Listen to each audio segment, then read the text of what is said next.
Sean bienvenidas, bienvenidos y bienvenides a esta cuarta versión del Festival Somos Lectores de Fundación La Fuente, proyecto financiado por el Fondo Nacional del Libro y la Lectura, convocatoria 2021, Fondo de Emergencia Transitorio del Ministerio de las Culturas, las Artes y el Patrimonio. Todas nuestras charlas online se subirán después a nuestro canal de YouTube de Fundación La Fuente y cuentan con intérprete en lengua de señas. Hoy nos acompaña Flor Álvarez. Muchas gracias, Flor. Les recordamos que esta sesión está siendo transmitida por el Facebook de Fundación La Fuente. Destacaremos a la intérprete de señas durante la transmisión. En caso de que ustedes deseen modificar la vista en sus computadores, ver opciones en la esquina superior derecha de su pantalla y ahí poner vista galería. Para la sesión de hoy nos acompaña La Cajita, Teatro y Fomento Lector. Es un equipo multidisciplinario que congrega a profesionales de las humanidades, la educación, el arte y el fomento lector con el fin de crear experiencias escénicas significativas para la primera infancia. Sus propuestas prestan especial atención a las niñas y niños como espectadores y a la manera en que se relacionan y vinculan con el arte. Se busca desarrollar creaciones estéticamente estimulantes que evoquen lenguajes artísticos y teóricos contemporáneos para primeras infancias. La compañía nace el año 2018 y cuenta con 2 creaciones a la fecha: El Ánfora del Bosque, experiencia teatral, sonora y visual; Aucantún Quinche, juegos de gente sabia, instalación performática que invita a la exploración y descubrimiento de 2 juegos mapuche. Actualmente se encuentran desarrollando una nueva propuesta y además este año estarán realizando una residencia artística en Teatro UC. Bienvenidos Diego y Claudio. Muchas gracias por acompañarnos en este ya tercer día de festival. Un honor tenerlos con nosotros y bueno, la pantalla es toda suya. Muchas gracias, Ismael, por esa presentación. Agradecemos nuevamente a la Fundación La Fuente, al Festival Somos Lectores, a todos quienes han trabajado para poder, una vez más, darnos una instancia para compartir y reflexionar acerca de infancia, mediación, artes escénicas y cómo también nos podemos acercar a través de distintas iniciativas al fomento y la mediación lectora. Agradecemos también la presencia de todos quienes nos están escuchando, todas quienes nos están viendo, y para iniciar queremos plantear el objetivo de esta charla. Tiene que ver con compartir nuestra experiencia, pero sobre todo compartir nuestra pasión por lo que hacemos, que finalmente es esa pasión por lo que hacemos lo que nos ha llevado a formar La Cajita. La Cajita es exactamente como Ismael nos presentó, pero agregaría solamente un dato que creo que es muy importante a la hora de entender por qué hacemos lo que hacemos. La Cajita efectivamente es un equipo interdisciplinario. Buscamos de mediación lectora, fomento lector y de experiencias escénicas para primera infancia, pero es un grupo de amigos. Es un grupo de amigos que con intereses de áreas muy diversas, desde la programación. Por ejemplo, Claudio, que me acompaña a mi lado, no, el gato no, es un compañero extra, perdón. Claudio es programador, por ejemplo. Diego, que está aquí a mi otro lado, es profesor, bibliotecólogo, experto en mediación lectora. Yo soy docente, pero todos tenemos, y todos quienes han pasado por La Cajita, tenemos la misma pasión por la mediación lectora y por la creación de experiencias escénicas para las infancias, desde un profundo respeto, del cual ya vamos a comentar más adelante por qué hacemos lo que hacemos. Como les comenté, me acompañan hoy Claudio Lillo, programador, que ve todo el aspecto de la escenografía y la iluminación en La Cajita; Diego, que ve toda la parte de mediación lectora, dirección artística y acompañamiento de distintas propuestas y distintos proyectos que tenemos con La Cajita.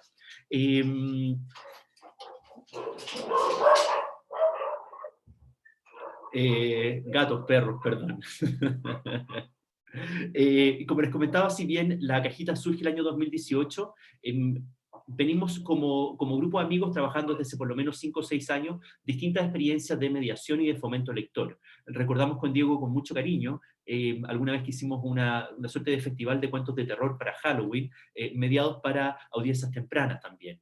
El año 2018, a partir de un diplomado que se cursa con la compañía Amnia Teatro, que es una de las compañías que inician el teatro para audiencias tempranas en Chile, junto con Arangua Teatro y Teatro de Educación el año 2010, a partir de ese diplomado, de ese curso anual para creación de experiencias sensoriales para la primera infancia, es que nos motivamos y articulamos y sistematizamos nuestros intereses en este proyecto que se llama La Cajita.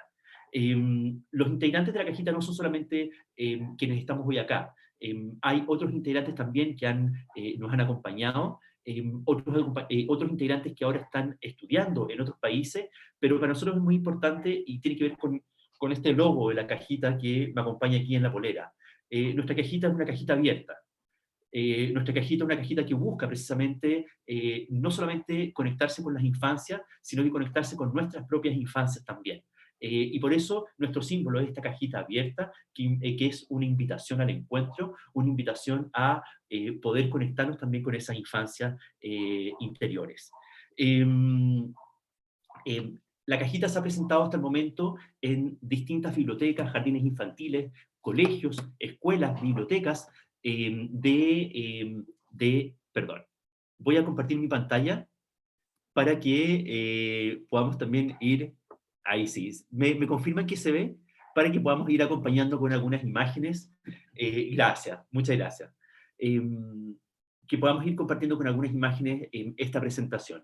Como les comentaba, la cajita se forma en el año 2018 y a la fecha tenemos distintas presentaciones en distintos lugares. Y nos gustaría destacar, sí, bueno, ahí hay una foto de parte del equipo nuclear de la cajita, y nos gustaría destacar, sí, dos presentaciones que hemos tenido en el Festival Galumping, que está organizado por la Fundación Círculo Remolino, de quien ustedes también pudieron conocer el trabajo a través de Gabriel Silva, que tuvo, si no me equivoco, estuvo también acompañando con una charla taller el día martes, también como parte del Festival Somos Lectores.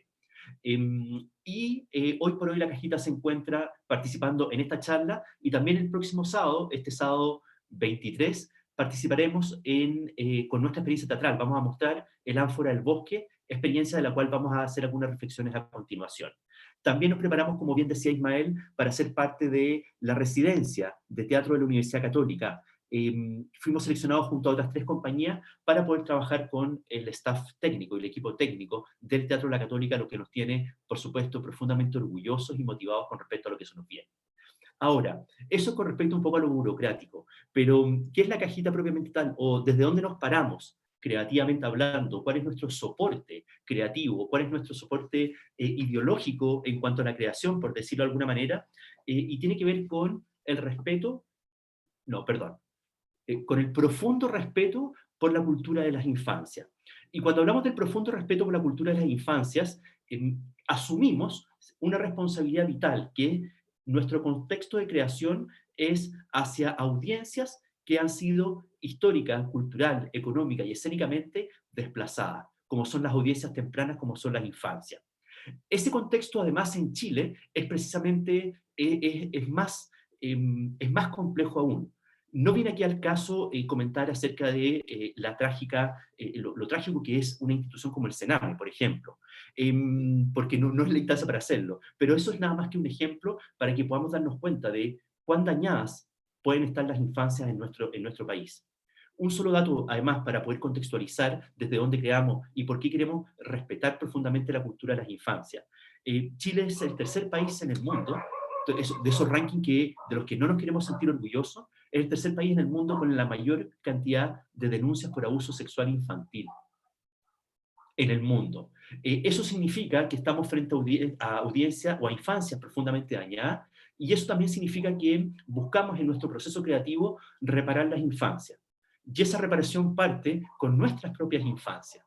Y por lo mismo, nuestro proceso creativo se inicia conectándonos con nuestras infancias interiores, conectándonos con nuestras niñas y niños interiores, para que desde ahí poder generar un vínculo genuino con esta cultura de las infancias, respetándolas profundamente.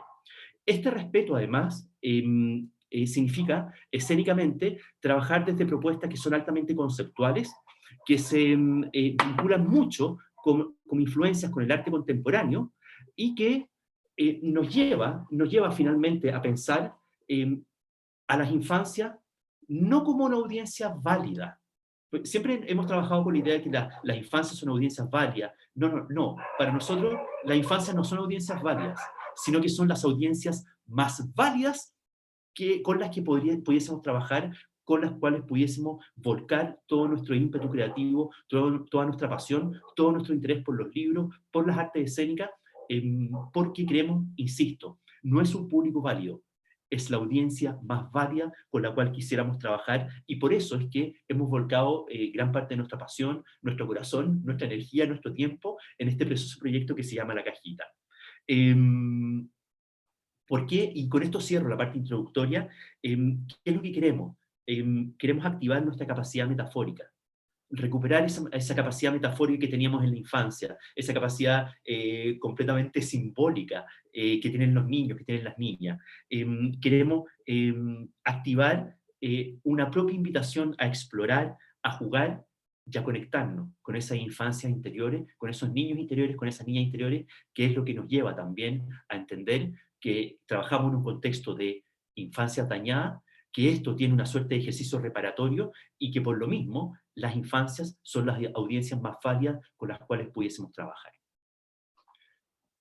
Dejo a continuación eso en cuanto a la introducción. Perdón por la cantidad de información, perdón si también se me escapa la pasión después de entre medio. Son temas que obviamente nos tocan y nos vinculan directamente con nuestras propias historias, y me gustaría dejarlos a continuación con Diego Muñoz Cortés, quien nos va a contar un poco más acerca de nuestro proceso creativo, de cómo pasamos desde los textos, en este caso de un texto muy en específico que se llama El Árbol de la Memoria, a una experiencia sensorial para primera infancia que se llama El Ánfora del Bosque. Diego, muy bienvenido, buenas tardes. Vamos a acomodar un poco la cámara para no producir distracciones. Muy bienvenido, Diego, muchas gracias por acompañarnos. Hola, buenas tardes, espero que estén muy bien. Primero saludarlo, agradecer la invitación, al igual que Diego, pero ahí lo vamos a dejar hasta ahí nomás porque por el tiempo. Lo primero que les quería contar, que como hablaba Diego, primero pensemos esto así como en términos sencillos. La cajita se dedica hasta el momento a la adaptación de textos literarios, puntualmente, y también a la adaptación de tradiciones orales, como en la experiencia de Laucantún Quinche. Pero en este caso, aquí le pusimos a este título versionar o tributar, dos caminos posibles en la adaptación del libro, que es como lo que nosotros estamos haciendo y trabajando, que estamos trabajando en la adaptación del libro. Pero, como le digo, en la adaptación del libro existen dos tipos de caminos. Está por un lado versionar o tributar. Pongámoslo en términos sencillos. Acá ustedes pueden ver una de las imágenes sobre las que trabajamos, que es como el tema del libro, el árbol de la memoria, y al otro lado pueden ver lo que se convierte. En el fondo ustedes ven que en la primera imagen hay animales, hay nieve, y en el resto ya hay una representación que es en que nosotros tomamos lo textual y lo convertimos en emociones, en sensaciones, en universo sonoro. O sea, en el fondo nos colgamos de ciertos elementos para llevarlo al campo sensorial, experiencial. Disculpa. A continuación, pero claro, por ejemplo, acá ponemos versionar o tributar, que son los dos caminos. Si ustedes piensan, imagínennos como que fuésemos una banda tributo, o sea, como que fuésemos una banda musical, para ponerlo en términos simples.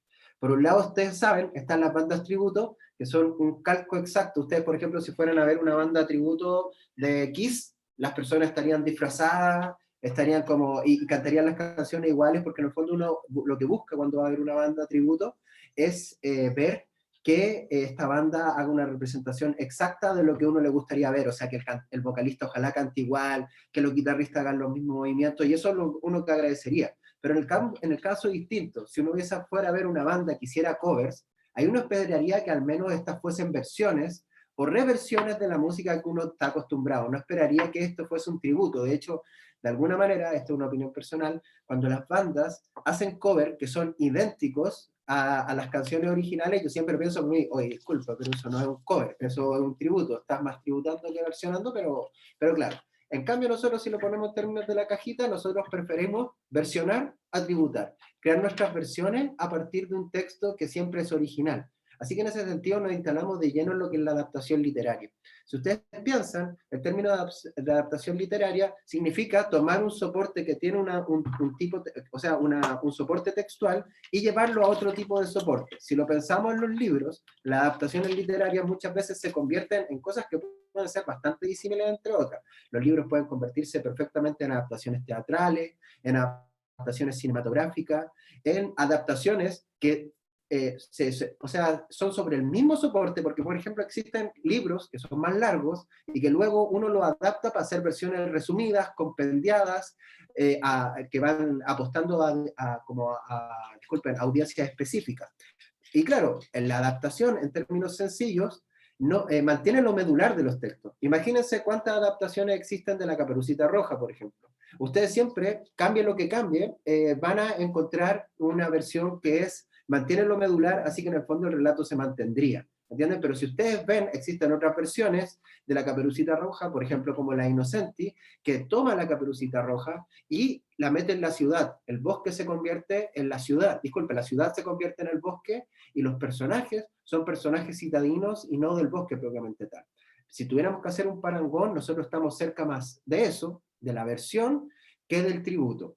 Y en fondo también pasa por algo que es muy importante, que es lo que yo noto ahí, que está este hecho, que es un dicho de la música electrónica, que habla que samplear y ser sampleado, y que podría ser aplicado a todos, o sea, como que ya actualmente la palabra original, propiamente tal, no podría ser como contextualizada, y en el fondo todos son recortes o palabras que están permeadas por el pensamiento. En el fondo actualmente existen formas de amar, formas de odiar y todo, que son permeadas por el pensamiento. Es muy difícil que algo no esté permeado por el pensamiento o por cosas anteriores. En ese sentido, la idea de samplear y ser sampleado, nosotros las tomamos como tal. Nosotros podríamos decir que somos una agrupación de samples, por ejemplo, por decirlo.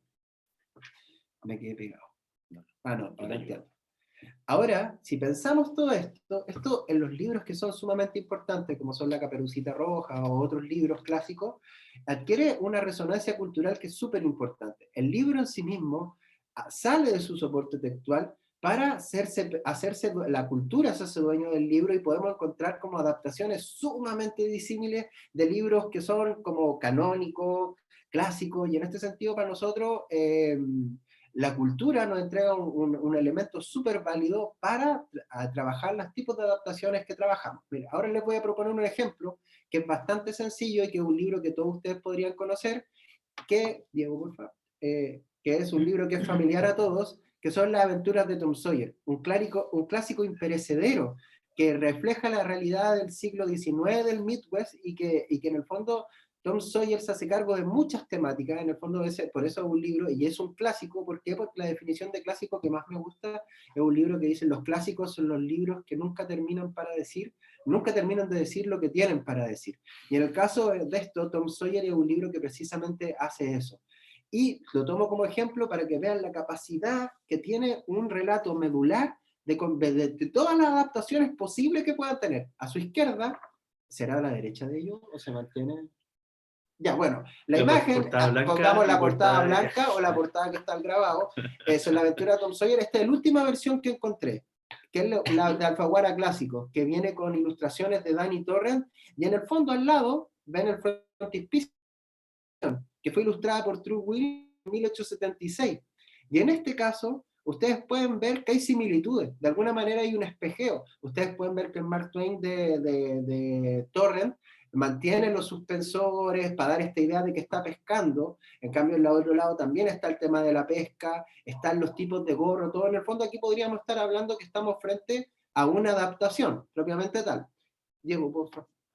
Si ahora pasamos a la que viene, aquí como que avanzamos un poquito más, y ustedes pueden ver al lado que es la versión de Deadpool Mata a los Clásicos de Cullen Bunn, que se publicó en el 2013, y ustedes podrían decir, ya, pero aquí nos estamos poniendo como yendo por otro lado, pero no están así, porque Cullen Bunn se le ocurre la idea de que en el fondo este personaje, que es Deadpool, que ustedes lo conocen como por películas, que asumo que lo conocen, pero que es un cómic con profundidad, disculpen por suponer, precisamente él se da cuenta, el personaje se da cuenta de que él vive en una realidad intertextual y que esta realidad es falsa, y él dice: entonces yo voy a matar todas estas realidades, y se decide ir a matar a los clásicos. y uno de los libros que revisita es Tom Sawyer. Y ahí se produce un cruce que es bien interesante entre el texto original y este texto que termina metiéndose de alguna manera a la fuerza en este relato, pero el resultado es genial. De hecho, es uno de los cómics más celebrados que existe con respecto en crossover, que se llama, que es cuando se juntan dos universos. Y al otro lado, que puede ser un formato que es bien familiar para todos, que es la versión de Aventuras de Tom Sawyer, que es en manga. Ustedes saben que es un sistema de lectura que es oriental y que a los chicos acá les fascina, me incluyo, que es bien interesante. Pero si seguimos avanzando un poquito más, ahora pueden ver. Si quieren hacer preguntas. Sí, claro, pueden interrumpirlo en cualquier Por momento, favor, no hay ningún problema. Están las aventuras de Tom Sawyer, que es de Paulo Bladel, que ahí si vemos pasamos como un estilo de ilustración. Esto es una novela gráfica propiamente tal, que rompe con esta idea de un Tom Sawyer tan como lo tenemos fijado en la mente, porque todos saben, cuando mencionan la palabra Tom Sawyer, todos figuramos en nuestro cerebro inmediatamente una visión de un Tom Sawyer, que es este chico rebelde, que adora la cultura ribereña y que en el fondo vive sus aventuras del día a día y que sabe sacar ventajas de las situaciones más. Es como el personaje pícaro por excelencia, claro.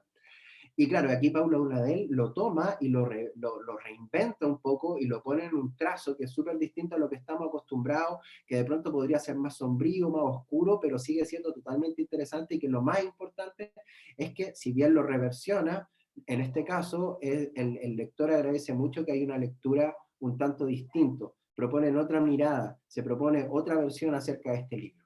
Seguimos avanzando, por favor. Y acá, aquí nos disparamos totalmente en otra dirección, que es Tom Sawyer, que es la versión de la banda progresiva de Rush, que pertenece al disco Moving Picture de 1981, en que la banda Rush llega a sus manos un poema escrito por un autor galés, si mal no recuerdo, en que el autor dice, le voy a mandar un poema en que en el fondo está inspirado en Tom Sawyer. Y de hecho ustedes pueden ver ahí una cita que está textual en inglés que dice, knows his mind is not for rent to any good or government, que en el fondo dice que su mente no está, que cita textual de la canción, no está a renta ni para el Dios ni para ningún gobierno. Y en el fondo esta cita es capaz de contener lo medular de la obra de Tom Sawyer. Tan simplemente, con esa cita tú te pones en el espíritu del personaje que creó Mark Twain allá hace mucho tiempo, claro. Y en ese sentido lo hace súper interesante, porque somos capaces de leer un libro, comprender el espíritu de un libro y lo medular en simplemente 2 versos de una canción. Por favor, la próxima. Si hay preguntas a través del chat, por favor, nos van avisando, nos cuentan, nos interrumpen. Se nos olvidó decirles que por favor nos vayan interrumpiendo permanentemente. No queremos que se convierta en un monólogo, y como nos apasiona tanto esto, también podemos hablar y nos olvidamos del chat. Así que por favor, Ismael, tú nos Sí, no te preocupes. Yo lo interrumpo en caso de que salga alguna duda o comentario por ahí. Muchas gracias. Y aquí nos vamos al lado más disparatado, como le decían antes, muchas veces las adaptaciones de libros pueden desembocar directamente en cosas que son otros tipos de soporte, y en este caso pueden ver la versión de Nintendo de las aventuras de Tom Sawyer, que lamentablemente no lo jugué, me hubiera encantado jugarlo, que debe ser una versión pixeladísima por lo demás de Tom Sawyer, de 1989, que como les decía saca Nintendo. Aquí podemos ver cómo la adaptación literaria puede llegar a caminos impensados, y que en este fondo actualmente las adaptaciones de videojuegos son súper válidas, videojuegos que tienen como punto de partida libros, historias, narraciones, obras de teatro, entre otros. O sea, los ejemplos son infinitos.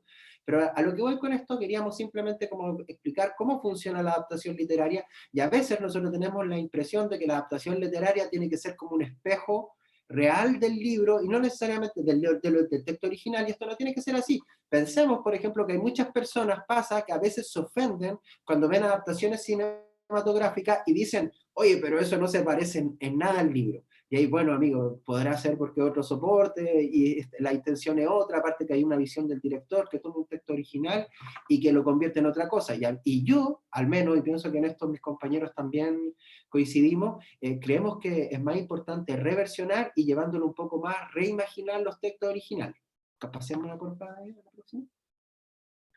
Y con esto me devuelvo a la cajita, me di toda la vuelta para llegar a la cajita para decir que en el fondo nosotros somos una agrupación de amigos, como decía Diego, que tenemos hartos temas en común, pero que por horizonte tenemos claro que las adaptaciones literarias que queremos hacer deben ser libres, deben estar más cerca de la versión, de la reversión, de la reimaginación, que de de hacer tributos. Nosotros no buscamos hacer tributos, así que empezamos la cajita Squad Amigos, y aparte banda no tributo, somos una banda de cover, podríamos decirlo. Y lo otro que es súper importante, que aquí encontramos un trasfondo teórico, es que nosotros consideramos de alguna manera apropiacionista, que en el fondo la apropiacionista es una técnica artística que plantea que existen cosas y uno las puede transformar, cosas, o sea, existen creaciones anteriores, previas, que uno las puede tomar, hacerlas suyas y convertirlas hasta transfigurarlas, convertirlas en otra cosa, como es el caso precisamente de esta presentación, o sea, de lo que queremos hablar hoy día, que es de el ánfora del bosque, que parte precisamente de un libro que es El árbol de la memoria, pero que actualmente los elementos del libro, si bien existen, están totalmente transfigurados, convertidos en otra cosa. Y en lo último, para terminar mi parte, es que nosotros también nos valemos de un derecho universal que plantea Pierre Bayard en un libro hermoso que se llama Cómo hablar de los libros que no se han leído, que plantea que hay que inventarse los libros, que de hecho él considera que uno que actualmente el sistema educativo y que hayan tantos problemas para enseñar los rudimentos básicos de la lectoescritura, es que el colegio es como una especie de jaula, y bueno, y de hecho podría hablar de mi experiencia en el colegio, que las evaluaciones de prueba básicamente era como saberse los personajes de memoria, ser capaz de resumir el libro de principio a fin, que el profesor te hiciera preguntas así súper busquillas para ver si tú te caes, ya este no lo leyó, lo pillé, se lo contaron y cosas por el estilo. Y en ese sentido te cortaban harto con el ejercicio que es súper importante, que si bien la lectura puede ser considerada una actividad pasiva de alguna manera, nosotros no lo consideramos porque sabemos que está llena y dotada de significado, es súper importante siempre instalar a la audiencia en el aspecto de la creación, pasar del plano pasivo al plano creativo, y por eso nosotros valoramos y nos reservamos el derecho universal a inventarnos los libros, y esperamos que los niños se los inventen, y nosotros de alguna manera también planteamos exactamente lo mismo, así que nosotros como adultos nos inventamos los libros, les cambiamos los finales, los transfiguramos, pasamos de una experiencia que es totalmente textual a experiencias que son sensoriales, sonoras, y que esperamos que de alguna manera tengan un impacto significativo profundo en el tiempo, en la infancia que los dirigimos. Aparte que son cosas que hacemos con harto cariño. Eso, los dejamos con Claudio. Muchas gracias, Diego. Como nos comentaba, lo dejamos ahora con Claudio.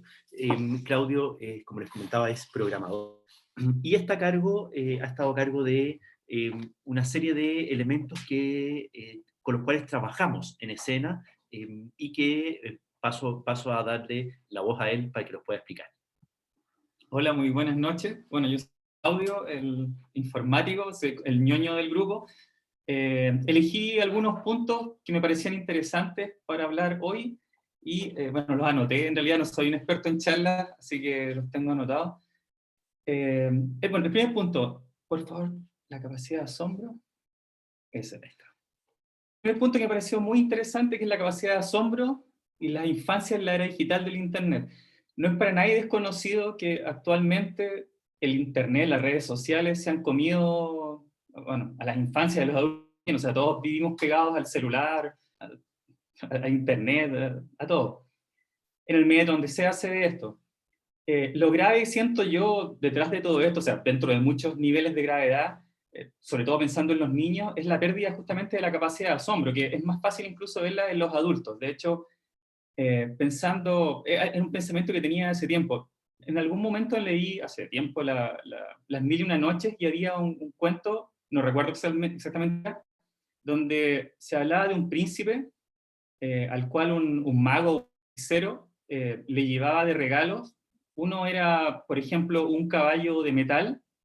Eran regalos magníficos, o sea, de hecho, era magia, totalmente magia, y en el relato se dejaba totalmente claro y totalmente explícito que era totalmente magia, y los que leían en esa época me imagino que era un acto mágico absoluto. Bueno, un caballo de metal que viajaba por el aire. Entonces el príncipe se podía subir al caballo y viajaba desde un lugar a otro por el aire. Maravilloso, eso imposible. Lo otro era una trompeta de oro que la ponía en las puertas de la ciudad, y la trompeta le avisaba cuando venían los enemigos, se venían acercando a la ciudad. Y la tercera era una gallina, no me acuerdo exactamente cuál era, pero creo que daba alimento casi infinito, pero era por ahí la cosa. Bueno, el tema es que actualmente, si pensamos en el avión más ordinario con el que contamos, es 10 veces mejor que un caballo de metal, donde estáis montado arriba de un caballo que va de un lugar a otro, llega mucho más rápido, pero no es algo que asombre.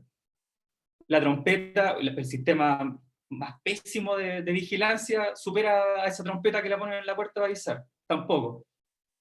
Hemos perdido la capacidad de asombro, y eso es evidente. O sea, de hecho, en la misma situación en la cual estamos perdidos en un celular diariamente, no somos capaces de vislumbrar que grabamos un video, lo mandamos en el instante mismo a China, al otro lado del mundo, o incluso al espacio, y llega así. Estamos completos, verbalmente, físicamente, todo, y ya se ha perdido el asombro frente a eso. Y eso es magia. O sea, hay que entender que eso es magia. Está claro que no sabemos cómo funciona. Yo soy programador, entiendo un poco más de eso, pero no entiende cómo funciona, no le importa cómo funciona, y hay una pérdida de la capacidad de asombro. Entonces, sucede justamente eso de que vemos tantas películas también donde lo digital ha predominado. Entonces ya hemos perdido la capacidad de asombro simplemente. Yo creo que el niño viene naturalmente con justamente algo que tiene que ver con una poética. Cortázar, de hecho, tiene un ensayo que habla acerca de...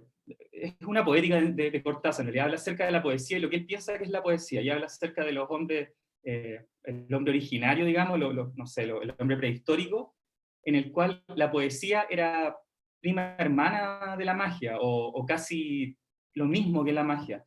Porque la metáfora, por ejemplo, no era una instancia en la cual se compararan dos cosas, sino que en el evento metafórico era lo mismo. Por ejemplo, cuando un hombre prehistórico veía a una gacela, eso lo dice literal Cortázar, veía a una gacela pasar y pensaba o decía que esa gacela corría como el viento, en la mente de ese hombre la gacela era el viento, no era que corriera como el viento, no era una metáfora, se hacía realidad. O sea, era parte de lo mismo, porque era magia. O sea, era como, no sé, el fuego, el sol, todo eso. Es la capacidad de asombro también. Bueno, yo siento que los niños tienen eso mismo, y se ve claramente en la capacidad de juego, en ese compenetrarse y participar. Es una metáfora, pero es la metáfora que se disuelve rápidamente y se transforma de inmediato en una realidad. Tengo ejemplos, por ejemplo, de hecho, es lo mismo que hacemos nosotros en nuestra función. Tenemos una tira de luces LED, que es una tira de luces LED, que le hacemos un movimiento como, bueno, Diego le hace un movimiento como si fuera una serpiente. No se deja de ver que es una tira de luces LED, pero cuando él hace eso y cruza la línea con la franja de luces, los niños se asustan al principio, los que están adelante, sin importar la edad, se asustan. Hay una participación en la cual... Dicen, oh, es una serpiente. Lo hemos escuchado. Y hay un miedo, han llorado niños incluso algunos. Sí, no es la idea. No es la idea, claro. Pero también es rico eso, de hecho es eso, es la riqueza justamente del niño, donde participa una magia, donde se compromete totalmente con lo que está sucediendo, de una forma de asombro. Eso es básicamente. Sí. Claudio, creo que, no sé si era Nietzsche quien decía que admiraba la seriedad con la que juegan los niños.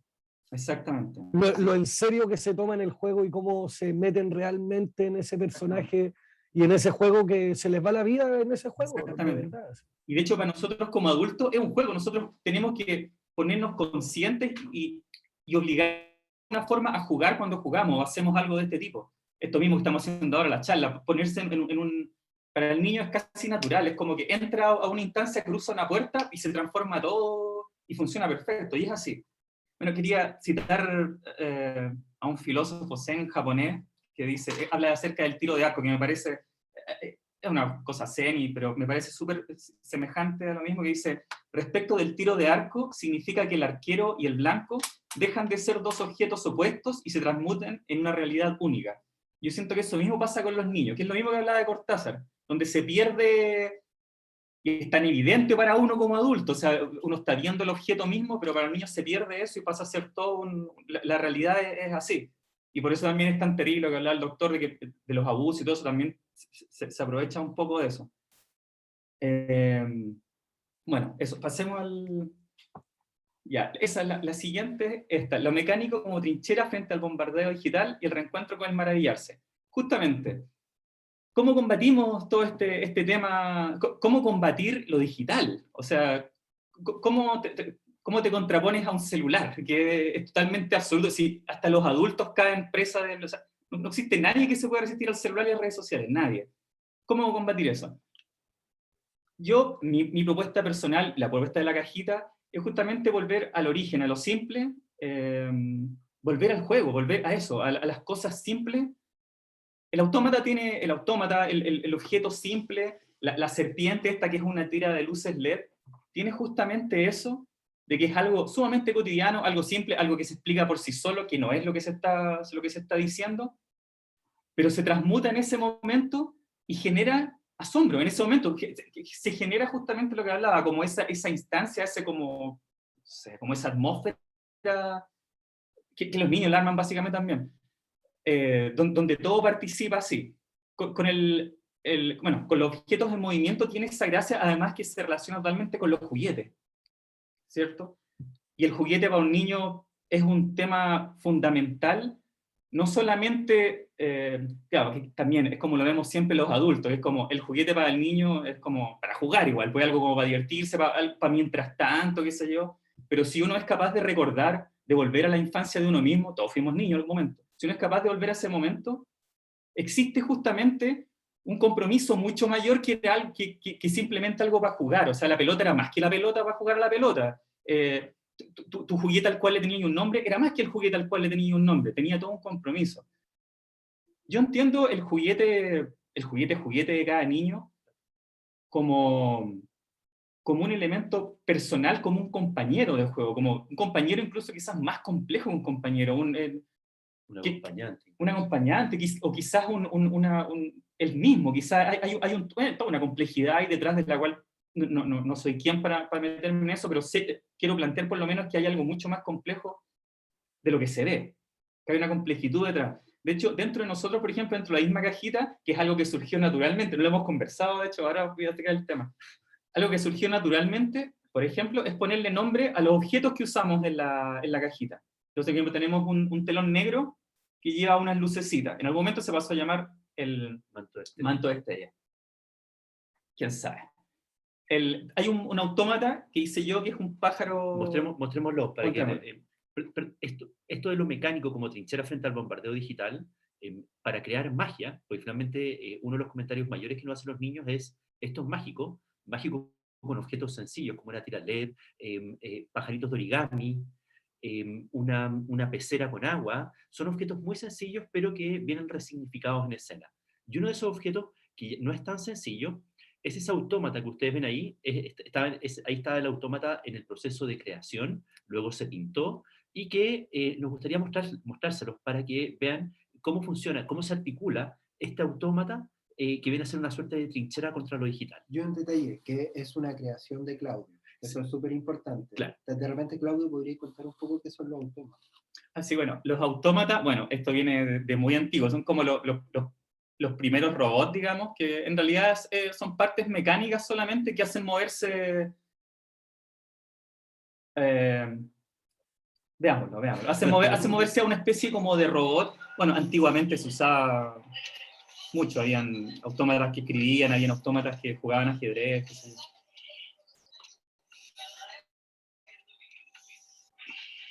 Así comenzó. Bueno, él ahora ya está pintado, tiene cara, tiene plumas. Luego hay una foto ya con el autómata finalizado. Pero a eso se refiere Claudio con respecto a esto de lo mecánico, lo articulado, como una suerte de contraposición a lo digital, lo manual, lo hecho con las manos, no lo que recibimos a través de una pantalla. Y por eso también en la obra hay distintos objetos que están hechos principalmente con las manos de Claudio. Todos aportamos en todo, pero hay también una factura de oficio artesanal que nos parece que es muy importante cuidar, muy importante proteger, porque también nos sirve para desconectarnos de este bombardeo digital en el que, como bien decía Claudio, estamos todos estamos imbuidos. Es una suerte de paréntesis frente a lo digital. Igual no nos resulta tanto a veces, porque claro, viene la foto, oye, ponte ahí, oye, graba. Yo soy programador. Graba aquí. La historia de Instagram. La historia de Instagram que van subiendo los papás también, y con justa razón también, está bien. Pero de cierta manera queremos proponer, con todos estos objetos en escena, con toda esta resignificación, una suerte de paréntesis dado por esta artesanía, esta manualidad, que obviamente tiene una complejidad bastante grande, pero que también permite a los niños, permite a las niñas conectarse con otro tipo de mecanismo, con otro tipo de lógica, otro tipo de manipulación. Porque, por supuesto, invitamos luego, y eso voy a hablar en un momento más, los niños pueden manipular estos objetos, los niños pueden tomar la tira LED, los niños pueden meter las manos al agua, los niños pueden manipular el autómata.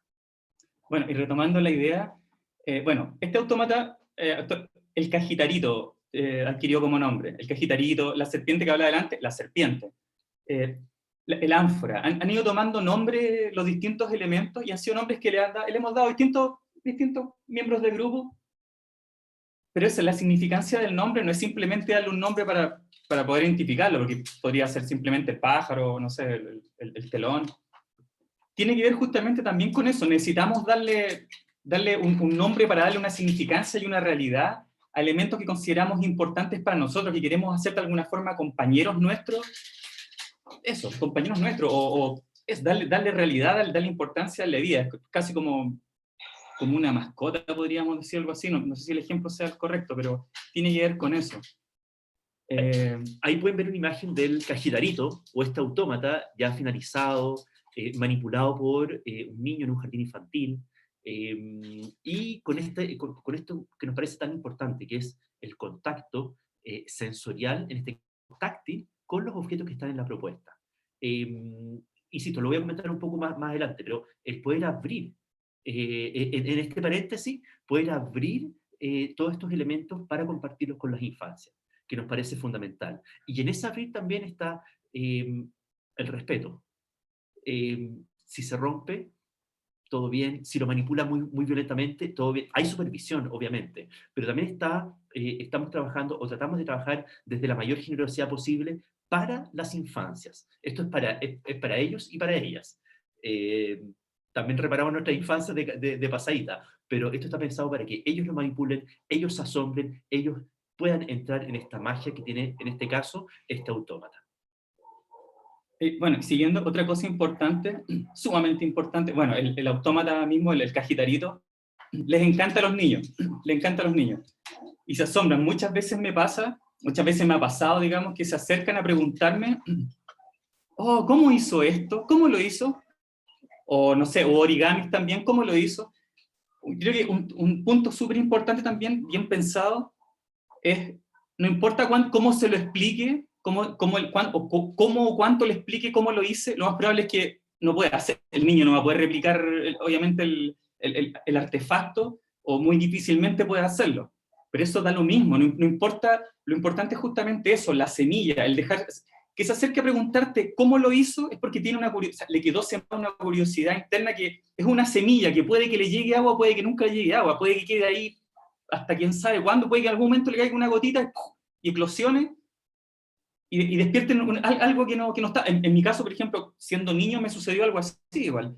Y creo que personas creativas en general, tiene que haber mucho de eso igual. O sea, tienen que haber originalmente semillas donde eso. Y tiene que ver justamente, decía Diego, el respeto que tiene que ver con no cerrarle la puerta a eso. O sea, sentarse a explicar, a entregarle, aunque no sea capaz de entenderlo, da lo mismo, a entregarle el acceso a eso, al yo puedo ser capaz de esto en algún momento, no sé, o que le genere el interés, lo que sea en realidad, lo que sea, es el despertar la semilla, eso. Y por último, y para terminar, el último punto, no, eso hablé de antes, pero... Sí.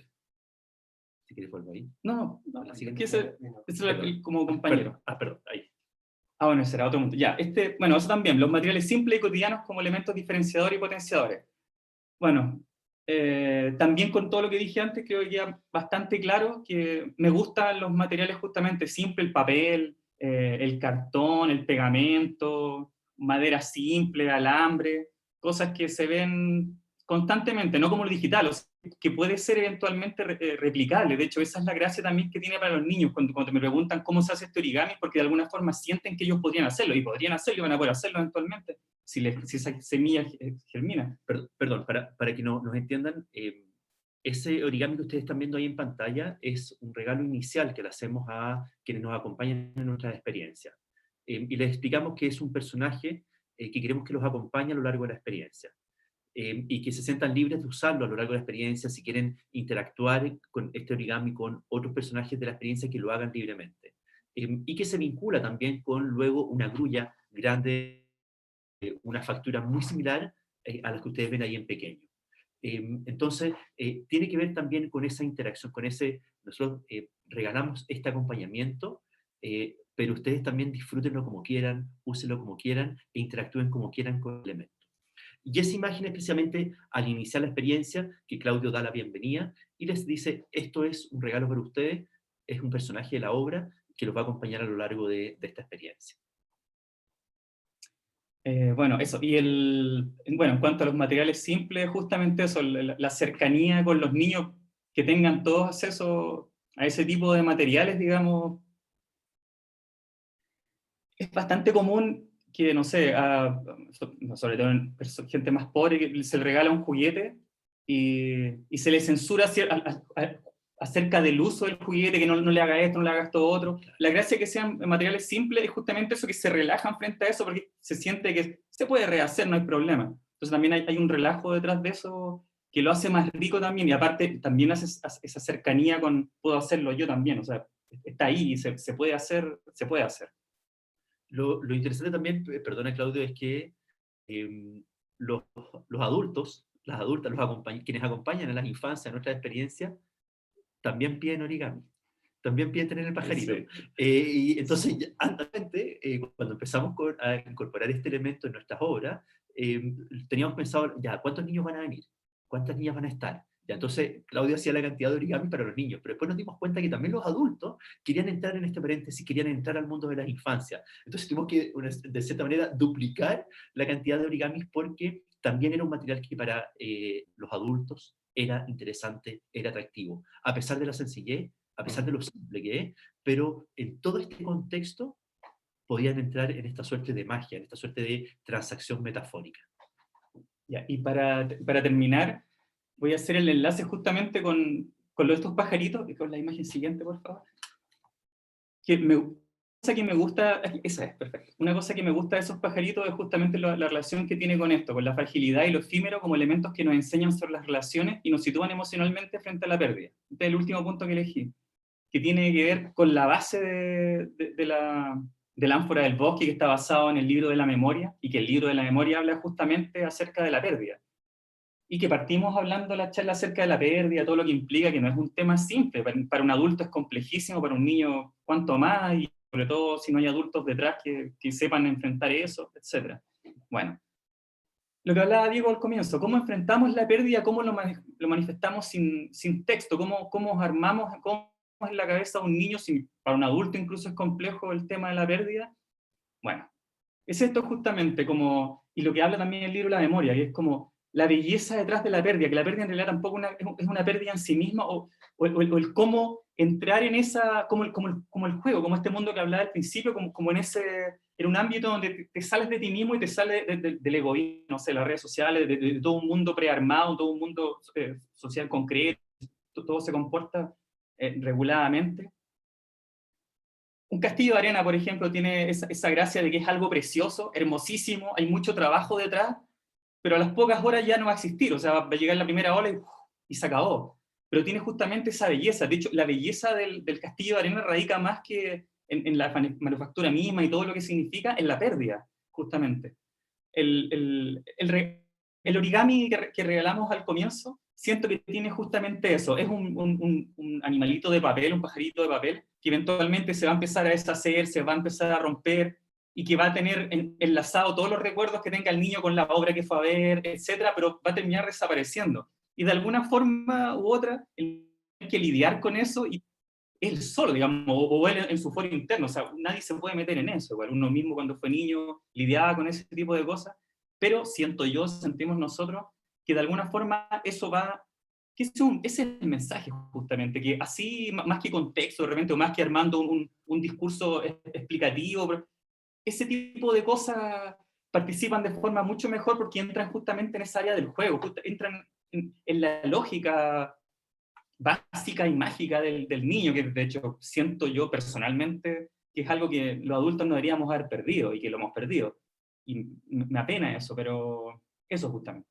Y que Eso. en parte en la cajita, al menos en nuestros procesos creativos, tratamos de recuperar también internamente esos momentos de infancia y nos damos esa libertad para conectarnos con nuestras infancias interiores, tratando de derribar todo al respecto y siempre buscando no infantilizar a nuestras audiencias. Eso es muy importante, puesto que nos situamos dentro de un proceso creativo en un marco distinto a lo que tradicionalmente se entiende como teatro para primera infancia. Nos situamos en un plano mucho más metafórico, abstracto, simbólico, conceptual incluso. De hecho, muchos de nuestros referentes son artistas contemporáneos. Y eso también tiene que ver con cómo nos aproximamos a la infancia y cómo nosotros nos relacionamos desde nuestro lugar de adulto con nuestros niños interiores y con las infancias con las cuales estamos trabajando.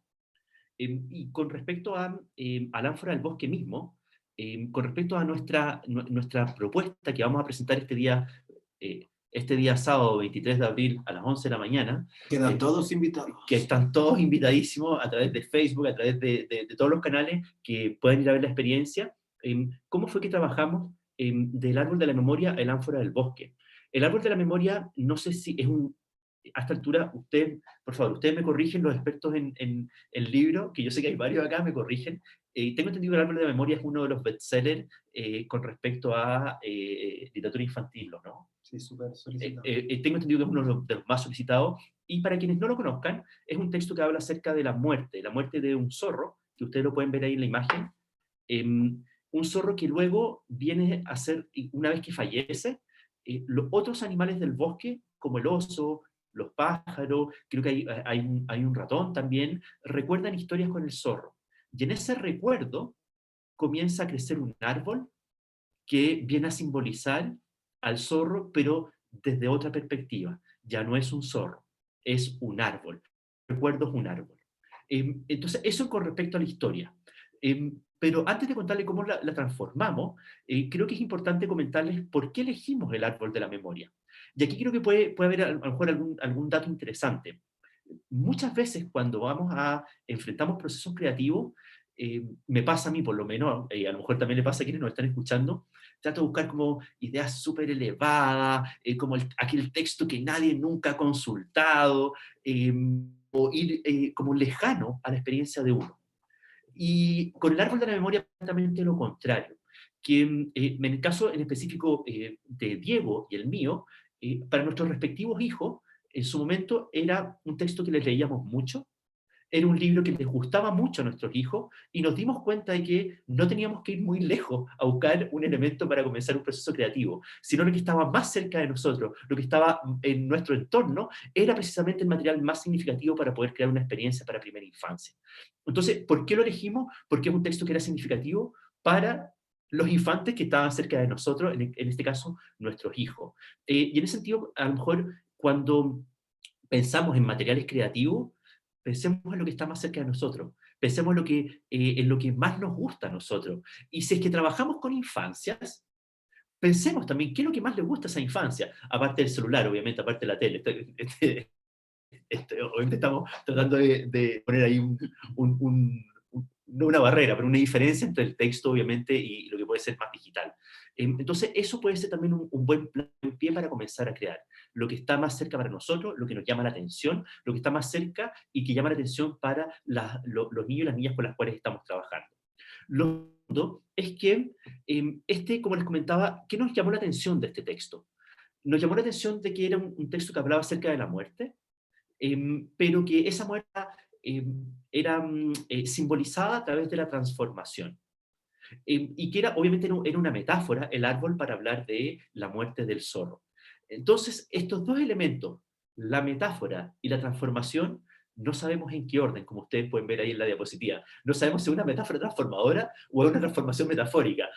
Creo que no importa mucho para el caso, pero esos dos conceptos, metáfora y transformación, fueron los procesos o los conceptos que gatillaron nuestra búsqueda.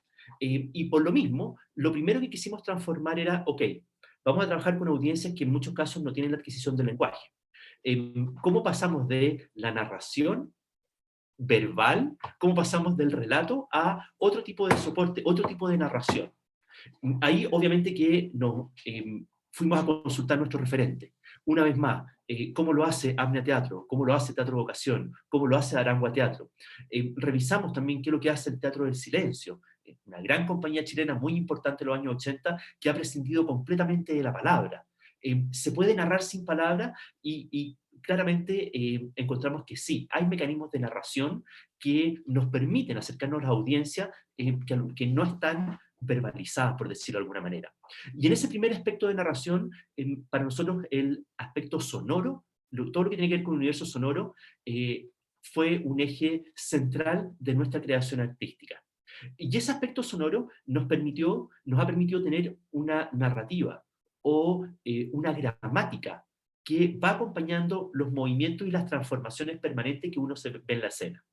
Todo lo que pasa en escena se transforma, todo cambia. Si la propuesta parte con un performer en escena, la propuesta termina con 2 performers en escena. Si la propuesta inicia con una grulla de origami, la propuesta termina con un autómata manipulado por uno de los personajes y luego por los niños. Si la propuesta tiene una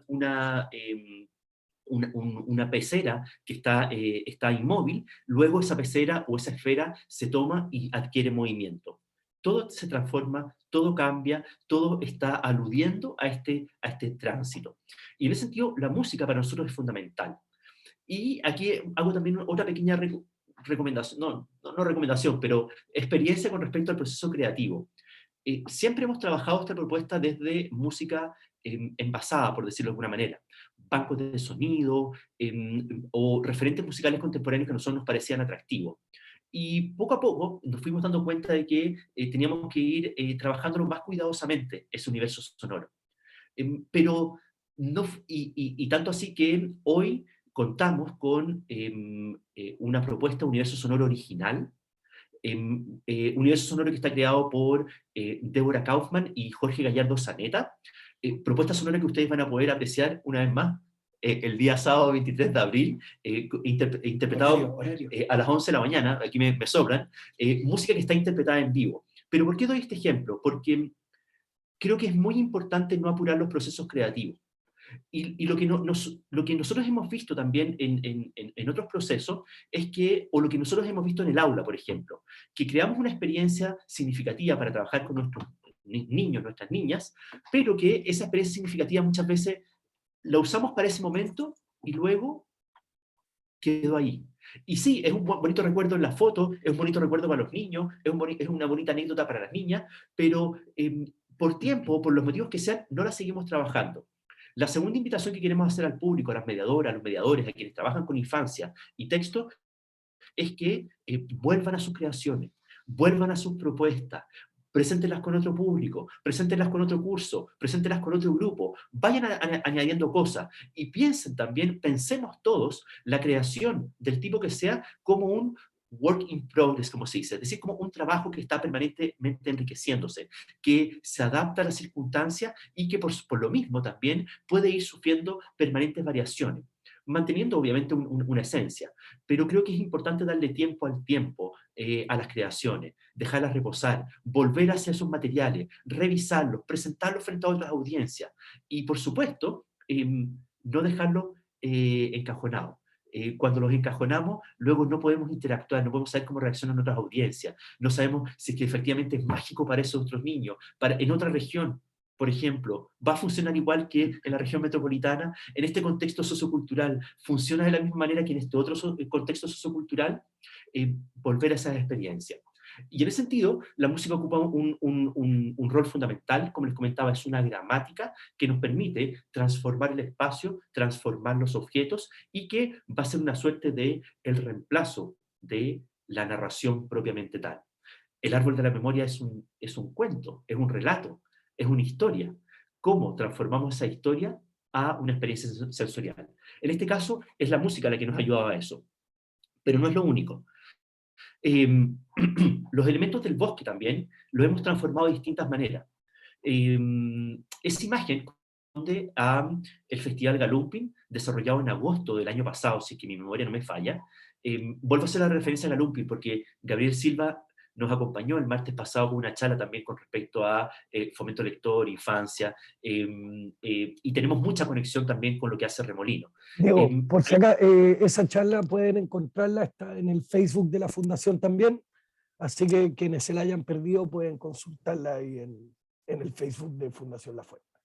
Gracias, Ismael. Yo, sin querer parecer aquí como predicador del trabajo de otras personas, sí es importante destacar que el trabajo de la Fundación Círculo Remolino ha sido fundamental para, por ejemplo, tener el primer festival regional para audiencias tempranas, que es el festival que ellos organizan en Galumpi. Y es muy, muy interesante el trabajo que ellos hacen en distintos niveles. Entonces, vayan a consultarla, por supuesto, vayan a verla al Facebook de la Fundación, esa charla que estuvo muy interesante.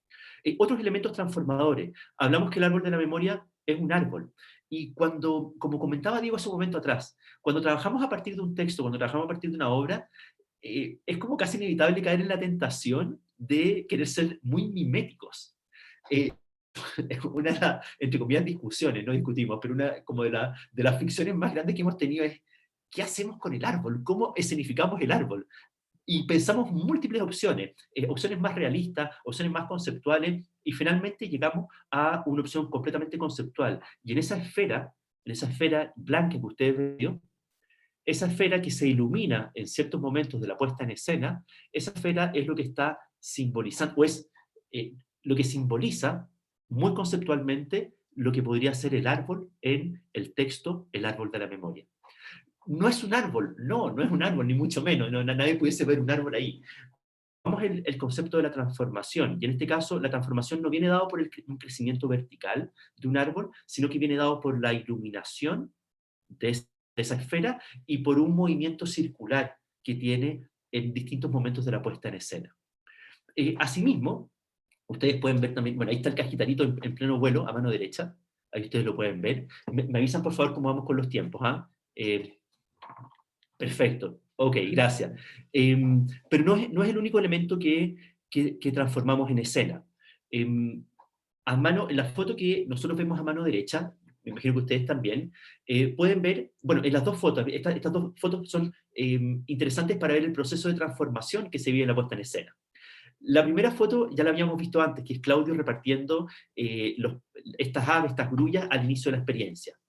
Y a mano derecha ustedes ven esta grulla que yo les decía que vuela y que luego yo la tomo para también mostrársela a los niños, pero ¿cómo está este proceso de transformación entre una grulla pequeña que manipulan los niños, una grulla tamaño mucho más grande, la blanca plateada que ustedes ven ahí en el suelo, y atrás este autómata que nosotros hemos denominado el cajitarito, y que estos tres elementos se transforman a lo largo de la puesta en escena.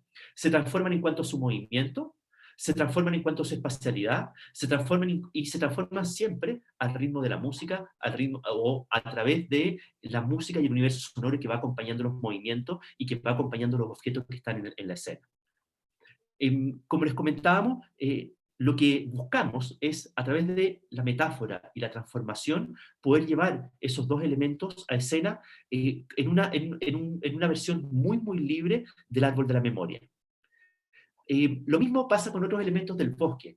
En el árbol de la memoria, por ejemplo, no aparece ningún río, no aparece el agua, yo no recuerdo presente en el árbol de la memoria, pero tomamos otro elemento que pudiese estar en el bosque, como lo puede ser un río, para poder metaforizarlo en esa pecera que ustedes ven ahí en ambas fotos.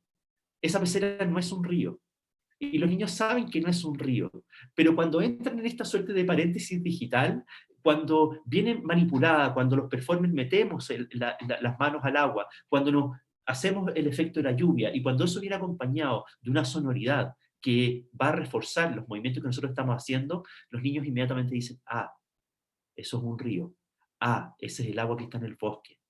Y nuevamente, esa agua también viene transformada, en este caso viene transformada porque se le cambia el color, y no es la misma agua que estaba cuando los niños ingresan al espacio de escena.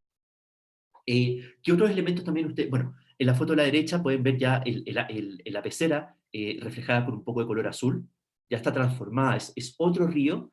El cajitarito al medio de la escena, Cajitarito al principio no se ve, entonces se transforma la grulla grande, se transforma en este autómata, y la esfera que ustedes ven al medio, que durante toda la obra está de blanco, y finalmente sufre la última transformación, que es una ánfora de color verde, que simboliza el verde, como todos sabemos, la esperanza, la amistad, la cercanía. Entonces, todos estos elementos del bosque vienen transformados, pero siempre de una manera muy conceptual, porque no queremos, insisto, no queremos que los niños vivan el bosque, queremos que tengan la sensación de estar en un bosque. Por eso estos son experiencias sensoriales, que los invitamos a jugar con el agua, los invitamos a manipular el autómata, los invitamos a tomar la esfera. De hecho, pasa algo muy curioso, porque en la escena final, cuando la esfera y el autómata salen al encuentro de los niños, al encuentro del público, yo le digo a los niños, cuando me acerco con esa esfera, y les digo al niño, es muy pesada, le digo bajito, es muy pesada. Y los niños al principio como que no me creen, dicen, pero tú te la puedes tomar. La toman, y los niños al principio creen que es pesada, luego saben que es una broma y que es muy liviana.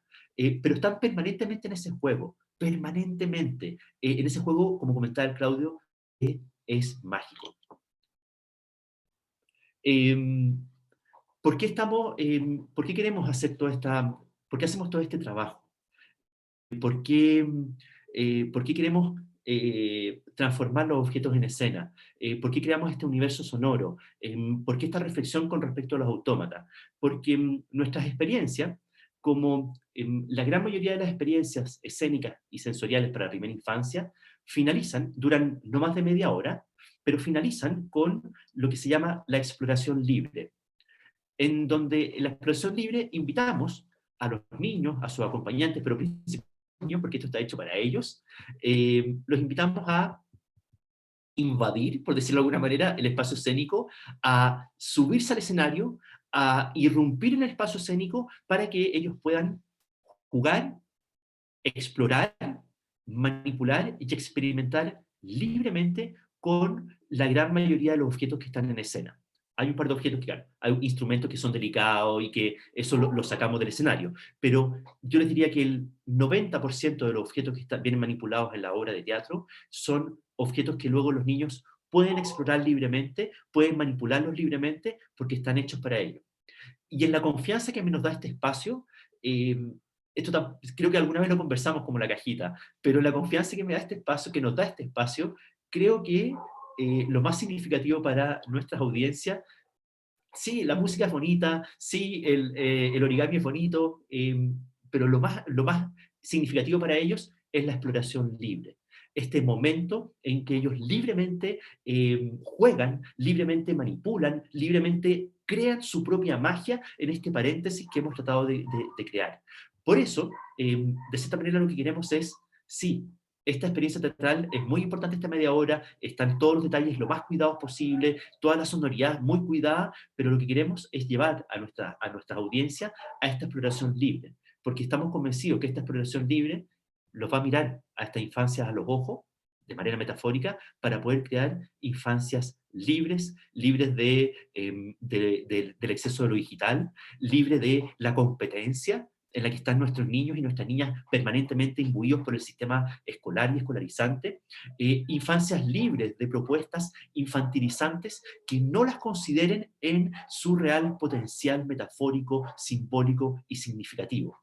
Porque, como les comentaba al inicio, ¿qué es lo que queremos? Sí, queremos activar la capacidad metafórica, queremos activar la capacidad sensorial, queremos activar nuestra capacidad metafórica y nuestra capacidad sensorial para poder compartirlas con los niños y las niñas que nos acompañan en nuestras experiencias. Y un llamado a los adultos también a recordar su infancia. 100%. Esto también, como les comentábamos, nos pasó en la última presentación. Hay algo grave ahí, de hecho. De todas maneras, creo que Diego recordaba en alguna presentación en que algún papá le decía, había algún niño distraído y un papá le decía al niño, mira eso. Y el papá se veía, eras tú, ¿no? Y el papá le decía al niño, no te vayas a perder de esto. Y era la salida del autómata, la salida del cajitarito, que comenzaba a volar y que se desplegaba frente a los niños. Pero en ese ejemplo de ese papá que le pega el codazo al niño, no te vayas a perder de esto, lo que está sucediendo ahí es que ese adulto también está entrando en este mundo mágico. Ese adulto está entrando en este paréntesis. Ese adulto, al igual que nosotros en nuestro proceso creativo, se está conectando con su infancia interior. Y si volvemos al comienzo de que las infancias son territorios dañados, pues entonces la cajita nosotros nos la planteamos como un proceso artístico reparatorio de nuestra infancia, porque si no reparamos nuestra infancia, no tenemos ni el más mínimo derecho, yo creo, de poder acercarnos con respeto, con la cabeza abajo, como dice mi querida Natalie Seve, para crear con nuestras audiencias. No sé si se me queda algo en el tintero. Diego, no sé si quisieras agregar algo más, si a lo mejor hay preguntas, hay acotaciones. Mira, solo agregar el hecho puntual que también del último punto que hablaba Diego, de la exploración en libre, que también por eso nuestras propuestas no tienen escenario, como desde una perspectiva tradicional, sino que no hay un límite entre el público y lo que está sucediendo, claro, y en ese sentido es precisamente para eso. De hecho, los quienes han visitado, quienes han participado en las actividades de la cajita, pueden ver que de repente están pasando las cosas, los performers están en los momentos más cruciales y los niños se paran. Y la instrucción al performer es que se tiene que adaptar. Por nada del mundo, de hecho, a los papás los hemos mandado a sentarse, porque los papás están como con la idea de que mi hijo se paró y va a dejar la escoba y todo, y los tiran a parar, y nosotros, no se preocupe, déjelo. Y claro, y nosotros las funciones que tenemos ahí, en el fondo es más garantizar la seguridad que los niños, porque en el fondo hay elementos que son pesados, hay elementos eléctricos, pero nosotros en ningún momento detenemos a ningún niño que quiera ser parte de la situación. De hecho, lo integramos abiertamente y esa es como la dirección que sea el performer que esté en el momento, que en el fondo lo integre, lo haga parte de la situación y por lo mismo, por lo que hablábamos en un principio, que consideramos que sin duda los niños son la audiencia más válida. Y no puedes tener a un niño sentado frente a estímulos esperando que no haga nada. Así como que se quede tranquilo y tú le estás mostrando luces, agua y todo, no quédate tranquilo. Así que no te muevas. No te muevas. No hables, no digas nada. Y no aparte expreses lo que piensas. Aparte que nos dispararíamos a los pies, sería muy ridículo. Y en ese sentido, claro, repito, ahí para nosotros es súper importante que no haya un escenario en un sentido tradicional, porque como les decíamos antes, respetamos mucho las culturas que generan la infancia, las culturas que para nosotros es totalmente válida. Y claro, esa cultura a veces está con interrupciones y otras cosas. Hay que aceptarlo como tal. Nos gusta crear a ras de piso, nos gusta crear al mismo nivel de nuestras audiencias. Y tomándome lo que dice Diego, la mayor cantidad de aprehensiones que nuestras propuestas han tenido son aprehensiones que vienen del mundo adulto, propio, pero también del mundo adulto de los acompañantes, de los niños y las niñas que van a estas experiencias. Por eso recalcamos mucho lo que comentaba Diego. Siéntanse libres de, si quieren llorar, lloren, si quieren salir, salgan, si quieren intervenir, intervengan, y por lo mismo también nuestras propuestas nunca hemos tenido una función o una presentación exactamente igual, y de hecho me atrevería a decir, ni siquiera tan cercanas ni parecidas una a la otra, por este mismo juego y esta misma interacción permanente que queremos tener con los niños. Eso buscamos, que intervengan, que se sientan interpelados a ir al escenario, a tomar los objetos. Y ahí también, bueno, nos han pasado anécdotas bien interesantes, sobre todo cuando son nuestros niños o nuestros hijos los que están también compartiendo como audiencia. Pero eso ya es otro tema para otro momento probablemente. La última cosa para agregar, que lo mismo que dice Diego, esto de que en algunos casos los integrantes tenemos hijos, no ha permitido, tal como lo mencionaba Diego, pero lo hago extensivo, de tener una suerte de laboratorio. Muchas veces hemos hecho ensayos generales en que hay hijos, vecinos y todo, y claro, y nos permite jugar, equivocarnos, ¿cómo se llama? Y construir sobre la base de públicos reales y públicos de alguna manera que van a tener o sea, que pueden tener la sinceridad de mostrarse aburridos, de mostrarse entretenidos, felices, entusiastas, etcétera. Sí. Y claro, y ahí vamos también viendo como el proceso creativo, cómo va creciendo, cómo las cosas se van transfigurando, y claro, tener niños para experimentar es súper entretenido. Y para qué decir experimentos que hemos hecho en temas de fomento lector. Chiquillos, yo quería preguntarles porque, bueno, ustedes no trabajan en teatros convencionales, ¿no es cierto? Como aquí está el escenario, allá el público, sino que además utilizan para sus presentaciones espacios justamente no convencionales, ¿no? Patios que ustedes adaptan o una habitación que utilizan. ¿Nos pueden contar eso, cómo ven esa parte de hacer al público parte del mismo espacio escénico y el cómo ustedes mismos logran adaptar ciertos espacios, eso de preparar, ¿no? Como una especie de ritual, ¿no? De preparar este espacio antes de presentar la obra? Es súper interesante lo que comentas, Ismael. De hecho, me acordaste de algo que no comenté, que las infancias desritualizadas son las infancias que son abusadas. Y eso creo que es fundamental, porque sí, efectivamente tratamos de crear un ritual con nuestras audiencias. Y hay otro tema también que es fundamental.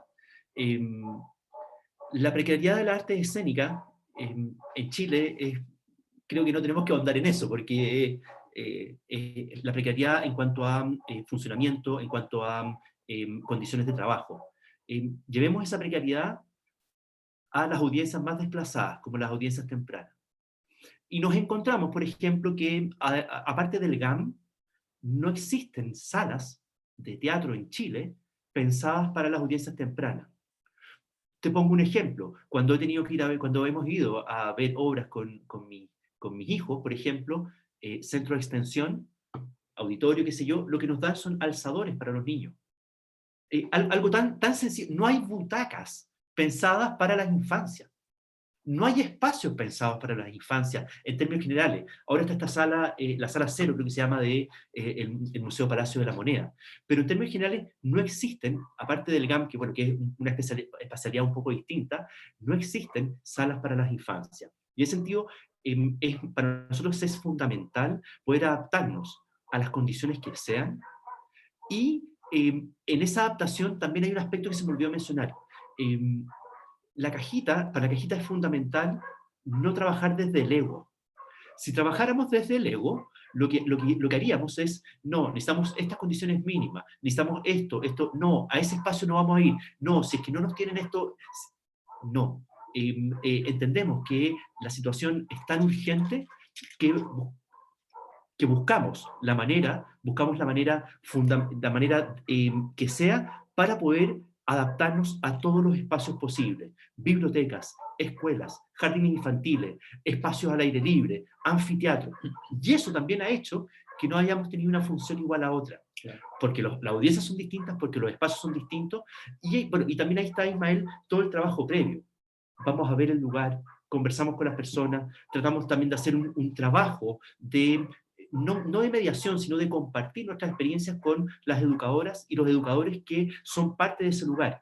E incluso, alguna vez, el año pasado, en un jardín infantil en Quilicura, que nos invitaron a participar, nos adaptamos, e incluso docentes, profesoras de ese jardín, fueron parte de la propuesta escénica, ya sea en la performance, ya sea en la música, porque la situación y las condiciones nos pedían urgentemente adaptarnos a esa situación, y lo hicimos.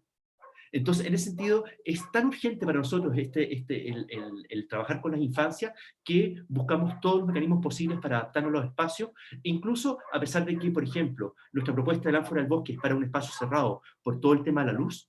También la hemos llevado a espacios abiertos en que ese juego de luz no se ve tan claramente, pero que podemos trabajar de manera sensorial otros aspectos de la propuesta. ¿No hay un espacio cerrado? No importa, nos adaptamos. ¿No están las condiciones como ideales? No importa, vamos a trabajar igual, porque la mejor condición de trabajo es trabajar con las infancias. Mientras estén las infancias presentes, vamos a seguir adaptando nuestras propuestas a cada uno de los espacios, a cada uno de los contextos en los que podamos trabajar. Y agrego también que también como gran parte de la pega que hago yo es como de la producción en terreno, ver que las cosas en el día que pasen, o sea, en el día que van a pasar, pasen. Claro, con Diego y con Claudio, con Macarena y los otros integrantes que nos han acompañado en el tiempo, nos tomamos bien en serio el asunto, claro, y uno siempre piensa como que esta mirada adultocentrista de que algo para niños y que se puede hacer rápido, nada, nosotros todo lo contrario, nos vamos primero visitamos, luego nos vamos un día antes, y en el día antes podemos estar todo un día ahí montando una situación que va a durar 20 minutos. ¿Entendí? Y en ese sentido hay un compromiso de nosotros y lo llamamos de lleno, hay una vocación, hay una ética laboral detrás, porque digámoslo, enriqueciéndonos no estamos, ¿cachai? Y no va por ahí nuestro interés. Como dijimos desde un principio, a nosotros lo que nos mueve es llegar con experiencias que sean de calidad, integrales, y que por otro lado tengan como centro de gravedad al niño. En ese sentido, nosotros, yo creo que Diego lo que dice es súper válido, estamos aquí por ego, estamos por otra cosa, pucha, yo creo que podríamos estar haciendo otro tipo de cosas. En otras partes creo que hay más aplausos. Así que, de cierta manera, pienso que para nosotros igual es importante como que de alguna manera nosotros revertimos esa idea de que lo de niños tiene que ser hecho rápido, bueno, y también hay mucha más gente en eso, tomando esa ética laboral, pero yo creo que es importante destacarlo. De hecho, como entre comillas, el único requerimiento que tenemos es montar un día antes. Incluso ese requerimiento lo hemos dejado de lado para algunas propuestas y algunos contextos, y hemos montado el mismo día ¿Enojados? No, no enojado. Pero son tan rápidos también los cambios en la primera infancia, quienes somos papás sabemos eso, que cómo nosotros no vamos a poder tener esa capacidad de adaptarnos a esos cambios. Entonces, ese es parte del respeto que también tenemos por nuestra audiencia, es poder adaptarnos a distintos espacios, a distintos contextos, pero siempre guardando el cuidado por todos los detalles, la preocupación máxima por la audiencia con la que estamos trabajando. ¿Un último mensaje? Sí. Último mensaje, a tener cuidado con ese orgullo de la adultez autosatisfecha, y hacer justamente un llamado que me imagino que acá los que nos están escuchando son todos adultos, entonces justamente a ellos, cuidado nuevamente con esa adultez orgullosa y autosatisfecha, y un llamado a revisitar las infancias. O sea, nosotros fuimos todos niños y la mejor forma de comunicarse con ellos es revisitando esa infancia y encontrando al niño que estuvo ahí. Nos avisan que por Facebook les dejaron un saludo muy grande. Gabriel Silva desde La Serena les mandó saludos justamente. Y aquí Leti nos comenta y dice: agradezco la charla y sobre todo los principios que sostienen esta manera de vincularse con la infancia. El sumo respeto a ellos y ellas. Muchas Me sumo gracias. a las palabras de Leti porque de verdad el manifiesto que los mueve a ustedes es admirable. Algo que ha coincidido y que no he dejado de repetirlo en todas las charlas en las que he estado como mediador, pero es justamente esa invitación que ya es transversal a dejar de subestimar a las infancias, tratarlas como sujetos de derecho y como sujetos inteligentes, ¿no es cierto?, que son capaces de leer mucho más allá que solo un libro, sino que son capaces de leer sensaciones, son capaces de leer imágenes, son capaces de leer escenas, en el caso de como lo que hacen ustedes, como la cajita, ¿cierto? Acá Vanessa también comenta que le ha encantado la charla y que los va a ir a ver el sábado de todas maneras. Sí, Saludos para la Vane y para el Quique, que han estado en hartas presentaciones de nosotros. Sí, va a ser muy lindo también que lo puedan ver, porque ellos han visto versiones anteriores de Ánfora del Bosque. Entonces va a ser muy lindo que puedan ver esta nueva versión con música en vivo y que está hecha también con, como siempre lo hemos hecho, con un cariño y una pasión enorme, enorme, enorme. Genial. Bueno, no hay más preguntas. No sé si ustedes quisieran cerrar con algo en particular, algo que se les quede en el tintero y quieran comentar. Reforzar la idea de que el sábado nos vamos a presentar en el Teatro Eso. Bueno. No, en la Fundación La Fuente. En la Fundación La Fuente. Ezequiel Fernández 397. Ya, ahí nos vemos entonces, a las 11:30 de la mañana. 11 de la mañana. 11 de la mañana. Bueno, sí. Hemos estado con hartas charlas también Sí. y estamos también preparando la presentación, entonces a lo mejor se nos cruzan a veces la información. Los cables, estamos en el Sí. mes del libro y todos estamos como metidos en eso, así que estamos vueltos locos.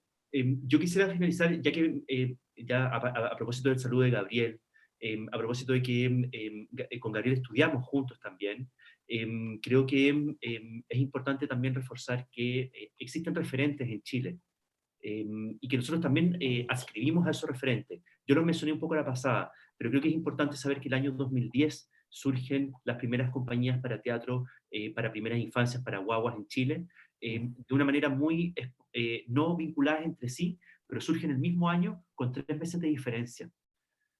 Luego esas compañías se conocieron entre sí, pero es muy significativo que el mismo año, con muy poquitos meses de diferencia, hayan surgido estas compañías como Amnia Teatro, Teatro Educación y Arangua Teatro para Bebés. Creo que es importante para todos conectarnos con esos referentes, ver qué trabajo están haciendo, porque sin duda que para nosotros han sido una manera de poder sentar las bases de lo que estamos haciendo hoy. Y poder vincularnos, por ejemplo, con la Fundación Remolino, poder vincularnos con la Fundación La Fuente, y poder vincularnos con escuelas, jardines, bibliotecas, que nos han permitido llevar adelante nuestro trabajo. Bueno, Especialmente decir también que mañana vamos a estar en un taller con Amnia Lab, justamente. O sea, no se lo pierdan. Yo sé que es presencial, es en la fundación. Sí. A lo mejor a lo mejor nos vemos por ahí en algún momento, porque nosotros también vamos a estar ahí rondando, pero no se vayan a perder, porque no me cae ninguna duda. No, perdón, no es que no me quepa ninguna duda. Tengo la certeza que lo que han preparado Natalie y Cristian es espectacular. Bueno, invitación hecha ya también por Diego. Así que, bueno, aquí en los comentarios estamos dejando una encuesta muy, muy breve que les agradeceríamos mucho si pueden contestarla.